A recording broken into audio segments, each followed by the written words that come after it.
Assalamualaikum, my name is Muhammad Imranul bin Hussain. So today I want to present the chapter entertaining visitors. Entertaining visitors is a must when they visit your home or come to your events because we need to make them feel comfortable and enjoy during their visiting.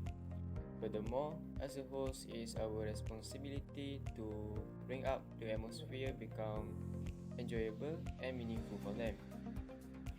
But some people still do not have a basic skill in entertaining visitors.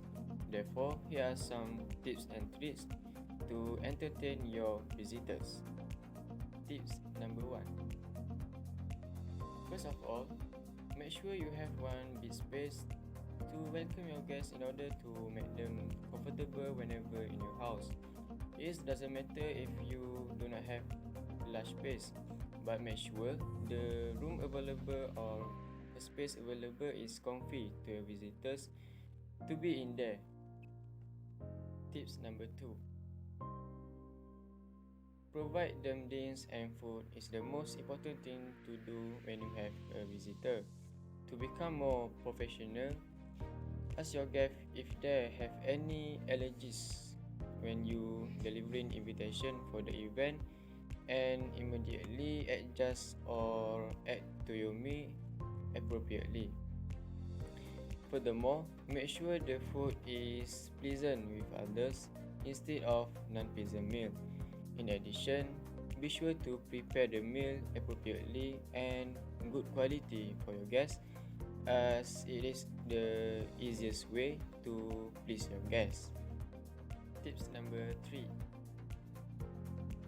To avoid the environment become awkward among the visitors, one of the best way to do is to introduce your members to each other.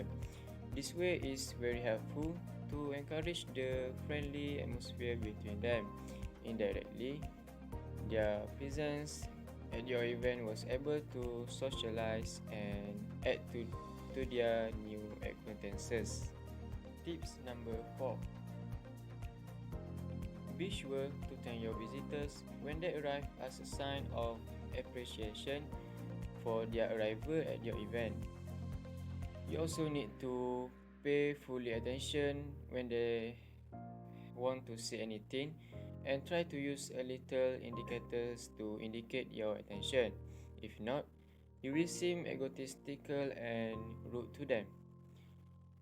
Try to pay a few minutes of personal attention to every guest, and if there are too many people, involve yourself in group chit-chat so they will see your effort to welcome them. That's all the tips and tricks in entertaining your visitors. Actually, entertaining visitors is very vital in our life. So make sure you have some basic skill to improve your quality in welcome your guests. Furthermore, every country has their own ways in treat the person or entertaining the visitors. So I will go through how people in Japan entertaining their visitors or treat a person when they meet each other. In Japan, they have their own concept in treat a guest, which is called omotenashi.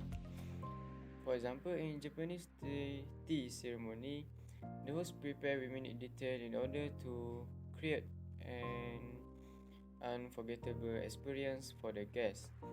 The idea also ensure the guests know how much effort goes for the preparation. Some interesting fact about Japanese is they are very detailed in treat the guests. For example, they will pick the correct flower to match the guest's personality and pointing the cups in the correct direction for the guest. Next, we will go through how people in Japan meeting a person. Commonly, When a person meeting someone, they will be shaking their hands and greeting each other with eye contact. But in Japan, handshake is rarely used when they are meeting each other. They usually bowing instead of handshake when meet someone. In Japan, they also have their table manners. Table manners is very important in their culture. There are several Japanese table manners. For number 1, do not stack your food with your chopstick.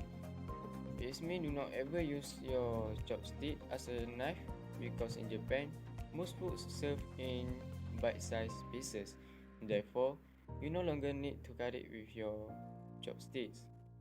So for number 2, do not ever eat like a dog. What is the mean eat like a dog? This means you cannot lower your head to your food to eat.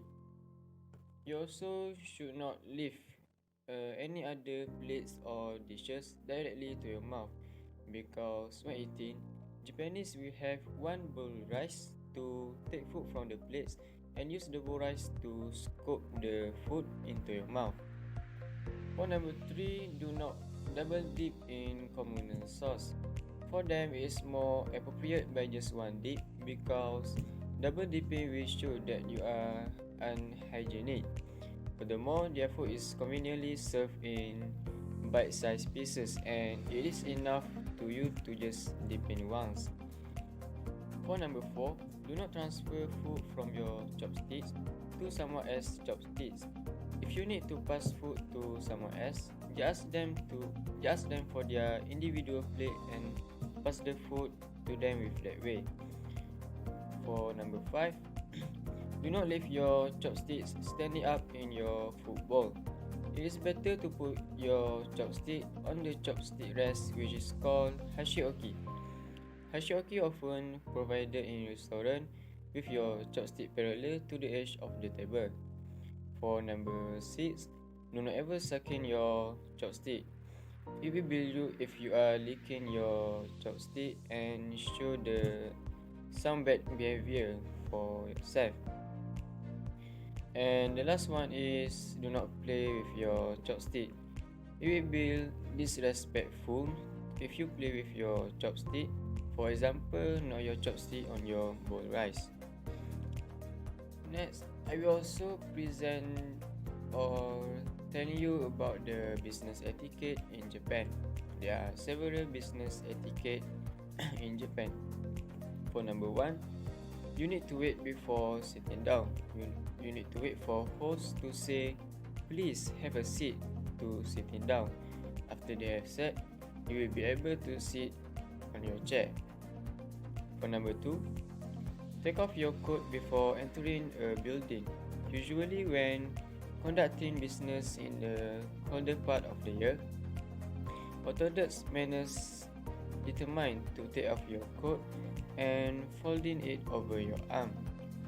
And the last but not least, you need to learn formal greetings or closings for business correspondence. For example, Ohayo gozaimasu, which is mean good morning, and konnichiwa, which is mean good afternoon or hello. So that's all from me. Hopefully my video can give you information and some knowledge in order to improve your skill in entertaining visitors. Thank you. Assalamualaikum.